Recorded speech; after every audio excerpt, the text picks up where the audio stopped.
السلام علیکم students, rising plus academy کے سے اہتمام احکام پردہ کا کورس کروایا جا رہا ہے۔ آج اس کا تھرڈ لیکچر ہے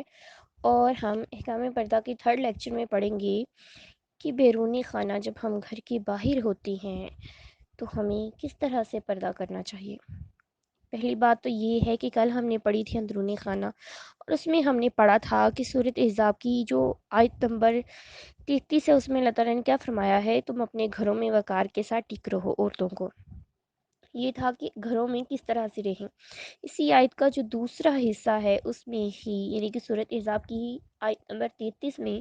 جو دوسرا حصہ ہے اس میں اللہ تعالیٰ کیا فرماتے ہیں، اور سابق دور جہالت کی سجدج نہ دکھاتی پھرو، یعنی کہ جب تم گھر سے باہر نکلو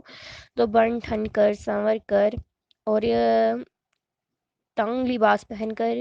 اس طرح کا لباس پہن کر نہ نکلو کہ کوئی مرد جو ہے تمہارے جسم کی طرف دیکھے یا تمہارے چہرے کی طرف دیکھے، ٹھیک ہے۔ اور جب دوپٹہ بڑی چادر لو اور اس طرح سے لو کہ تمہارا پورا جسم جو ہے وہ اس دوپٹے میں کور ہو جائے، ٹھیک ہے۔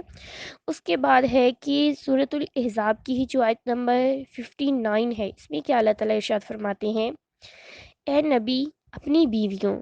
پہلے تو صرف نبی کی بیویوں کے بارے میں تھا، یہاں پہ کن کن کے بارے میں ہے، اے نبی اپنی بیویوں، بیٹیوں اور اہل ایمان کی عورتوں سے کہہ دو کہ اپنے اوپر اپنی چادر کے پلو لٹکا لیا کریں، یہ زیادہ مناسب طریقہ ہے تاکہ وہ پہچان لی جائیں اور ان کو نہ ستایا جائے۔ یعنی کہ جب وہ باہر نکلیں، گھر سے باہر نکلیں، کون کون؟ نبی کی بیویاں، نبی پاک صلی اللہ علیہ وسلم کی بیٹیاں، اور اہل ایمان یعنی کہ مسلمان عورتیں جو ہیں جب وہ گھر سے باہر نکلتی ہیں تو ان کو کیا کرنا چاہیے کہ بڑی ساری ایک چادر لیں اور اس چادر سے اپنے پورے جسم کو اور اپنے چہرے کو کور کر لیں، اور پھر وہ گھر سے باہر نکلیں، تاکہ کیونکہ ان کا جب چہرہ کور ہوگا تو کوئی بھی مرد ان کی طرف سوچے گا بھی نہیں کہ ان سے ہمیں کوئی بھی فائدہ مل سکتا ہے، ٹھیک ہے۔ اور اس کے علاوہ وہ یہ بھی پہچان لی جائیں گی کہ یہ مسلمان عورتیں ہیں، ان کو ہم نے اذان نہیں دینی، ان کو نہیں ستانا، ٹھیک ہے۔ تو اس کے بعد کیا ہے، یہاں پہ علامہ زرمخشری کیا لکھتے ہیں کہ وہ اپنے اوپر اپنی چادروں کا ایک حصہ لٹکا لیا کریں، اس سے اپنے چہرے اور اطراف کو اچھی طرح سے ڈھانپ لیں، وہی بات کہ اپنا پورا جسم اور چہرہ چھپا لیں۔ اور اسی کے بارے میں اسی جو آیت مبارکہ ہے اس کی وضاحت کرتے ہوئے امام رازی کیا فرماتے ہیں، اس سے مقصود یہ ہے کہ لوگوں کا معلوم ہو جائے کہ یہ بدکار عورتیں نہیں ہیں، کیونکہ چہرہ ستر میں داخل نہیں ہوتا، اور جو عورت اپنا چہرہ چھپائے گی اس سے یہ توقع نہیں کی جا سکتی کہ وہ اپنا ستر کسی غیر کے سامنے کھولنے پر آمادہ ہوگی، ٹھیک ہے۔ اور اس کے بعد کیا ہے کہ سورۃ النور کی جو آیت نمبر 31 ہے، اس میں اللہ تعالیٰ نے کیا ارشاد فرمایا ہے، اے نبی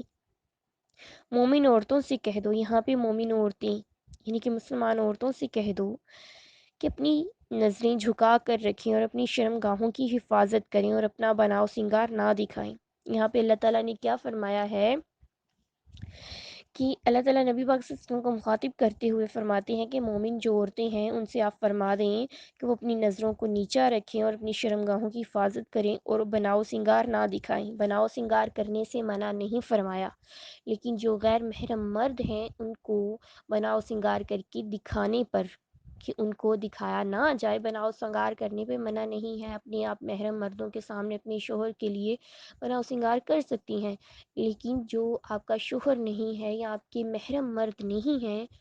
تو ان کے سامنے آپ نے بناؤ سنگار کر کے نہیں دکھانا۔ تو سورۃ نور کی جو آیت نمبر 30 اور 31 میں ہے، اس میں اللہ تعالیٰ نے مرد اور عورت دونوں کے بارے میں فرما دیا ہے۔ اوپر تو صرف عورتوں کے بارے میں فرمایا کہ وہ نظریں نیچی رکھیں، اور سورۃ نور کی جو آیت نمبر 30 اور 31 ہے، اس میں اللہ تعالیٰ نے مردوں کے بارے میں بھی فرما دیا کہ وہ بھی اپنی نظریں نیچی رکھیں۔ اور مردوں کے بارے میں نظریں نیچی رکھنے کو کیوں فرمایا گیا، ٹھیک ہے، وہ اس لیے کہ جب مرد ہیں، اگر کوئی عورت ان کے سامنے، تمام عورتیں تو پردہ نہیں کرتی اور نہ ہی تمام عورتیں مسلمان ہیں کہ وہ اسلام کو فالو کرتی ہیں، ہم جس بھی معاشرے میں جہاں پہ بھی رہتے ہیں وہاں پہ ہمارے ارد گرد عیسائی بھی ہو سکتے ہیں، ہندو بھی ہو سکتے ہیں، مشرک لوگ بھی ہو سکتے ہیں، کافر بھی ہو سکتے ہیں، ٹھیک ہے، اور مسلمان عورتیں بھی ہو سکتی ہیں، لیکن ہو سکتا ہے وہ پردہ نہ کرتی ہوں، تو کیا ہے کہ کوئی بھی کسی بھی لحاظ سے کوئی بھی عورت ہے تو کوئی بھی مرد یہ نہیں کہہ سکتا کہ بھئی وہ عورت پردہ نہیں کرتی تو ہم نے اس لیے اس کو دیکھا، یا وہ عورت اس طرح سے ہمیں اشارے کرتی ہے، ہمارے م، اپنے جسم کی نمائش ہمارے سامنے کرتی ہے اور ہم تو مرد ہیں۔ نہیں، آپ مرد ضرور ہیں، لیکن اللہ تعالیٰ کی جو قائم کردہ حدود ہیں ان کو فالو کرنا آپ پر بھی لازم ہے۔ یعنی کہ اکثر یہ کہا جاتا ہے کہ پردہ صرف عورت پر نازل ہوا ہے، ایسی بات نہیں ہے۔ پردہ عورت پر بھی نازل ہوا ہے، پردہ مرد پر بھی نازل ہوا ہے۔ مرد کس چیز کا پردہ کرے گا؟ وہ اپنی سوچ، گندی سوچ جو آ جاتی ہے اس چیز سے اجتناب کرے گا۔ اگر کوئی عورت اس کے سامنے آ بھی جائے تو وہ خود کو اپنے ایمان کے لیے، اپنا ایمان مضبوط رکھنے کے لیے، اللہ تعالیٰ کی خود خوشنودی حاصل کرنے کے لیے اس عورت سے اجتناب کرے گا، تب جا کے مرد کا پردہ مکمل ہوگا۔ مرد یہ نہیں کہہ سکتا کہ فلاں عورت نے کپڑے اس طرح کے پہنے تھے تو میں نے دیکھ لیا۔ نہیں بھائی، آپ بھی نہیں دیکھ سکتے، آپ کو اللہ تعالیٰ نے نظریں نیچی رکھنے کا حکم دیا ہے۔ اس عورت نے اپنا حساب دینا ہے، اپنی قبر میں جانا ہے، آپ نے اپنی قبر میں جانا ہے، تو آپ نے کیا کرنا ہے؟ آپ نے اپنی قبر کے حساب رکھنا ہے کہ آپ اپنی قبر میں سرخرو ہو کر جائیں۔ تو اسی کے بارے میں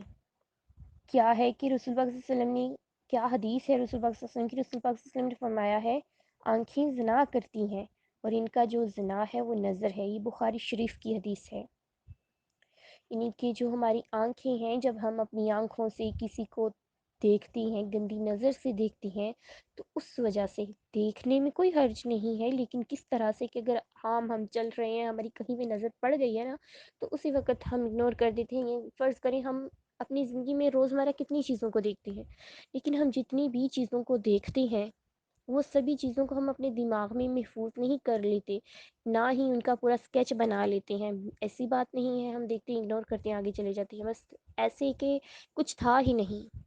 تو آپ کی نظر اگر کسی پہ پڑ بھی جائے تو اسی وقت آپ اس طرح سے کریں کہ کچھ تھا ہی نہیں اور آگے گزر جائیں۔ یعنی کہ ہم اپنی نظروں کی ہم خود حفاظت کر سکتے ہیں۔ ٹھیک ہے، تو آج کا لیکچر جو ہے یہیں پر ختم ہوتا ہے۔ انشاءاللہ آگے جو ہے اسی کی آگے بہت زیادہ لمبی وضاحت ہے، تو ہم آگے اس کی وضاحت کریں گے، اور ساتھ میں کچھ احادیث مبارکہ ہیں اس میں پردے کے کیا احکامات ہیں ان کے بارے میں پڑھیں گے۔